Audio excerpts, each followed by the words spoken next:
Hello বন্ধুরা, welcome back to my channel Shuddhas mom kitchen. আজকে আমি আপনাদের সাথে হাজির হয়েছি নতুন আরেকটি রেসিপি নিয়ে। সেটি হলো গোলাপ জামুন মিষ্টি। খুব সহজেই অল্প উপকরণ দিয়েই বাড়িতে এই অসাধারণ মিষ্টিটি বানিয়ে ফেলতে পারেন, আর এটি খেতে দোকানের মিষ্টির থেকেও মজাদার হয়। দেখুন কিভাবে এটি আমি বানাই, আর ভিতরটা অনেকটা সফট হয়, রসালো হয়। তার জন্য আমি কড়াইয়ে হাফ লিটার দুধ ঢেলে দেব। এখানে আমি হাফ লিটার দুধের মিষ্টি বানাবো, আর দুধটি আমি নাড়তে নাড়তে একদম ক্ষীর বানিয়ে নেব। এখানে নাড়া বন্ধ করা যাবে না, তাহলে কি হবে, উপর দিয়ে সর পড়ে যাবে আর সেই সরটা শক্ত হয়ে থাকবে, তাহলে কিন্তু মিষ্টিটা ভালো হবে না। সেই জন্য অনবরত নাড়তে নাড়তে ক্ষীরটি তৈরি করতে হবে। এভাবে নেড়ে নেড়ে আমি এইরকম ঘনত্বের ক্ষীরটা বানিয়ে ফেলবো।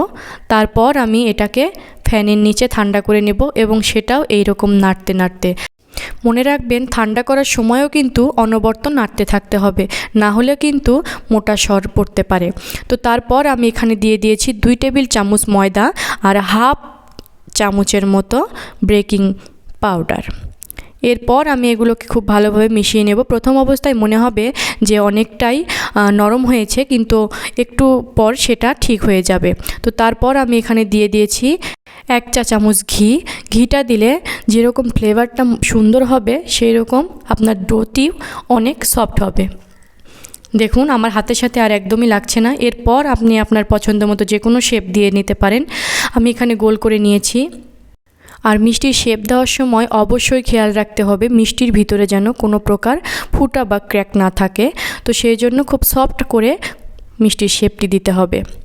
তারপর আমি এগুলোকে মিডিয়াম লো হিটে থাকা তেলের মধ্যে ছেড়ে দেব। একদম হাই হিটে প্রথমে ভাজতে যাবেন না, তাহলে মিষ্টিটা উপর থেকে কালচে হয়ে পুড়ে যাবে, কিন্তু ভিতরটা কাঁচাই থাকবে।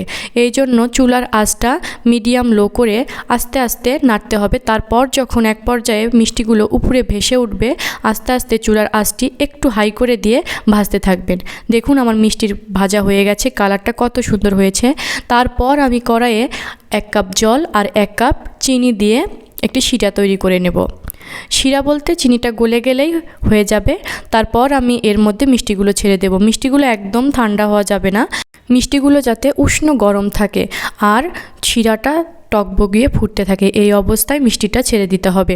তারপর আমি প্রায় 12-13 মিনিটের মতো মিষ্টিগুলোকে ফুটিয়ে নিয়েছি, একদম ঢাকনাসহ। ঢাকনা আমি একবারের জন্যও খুলিনি।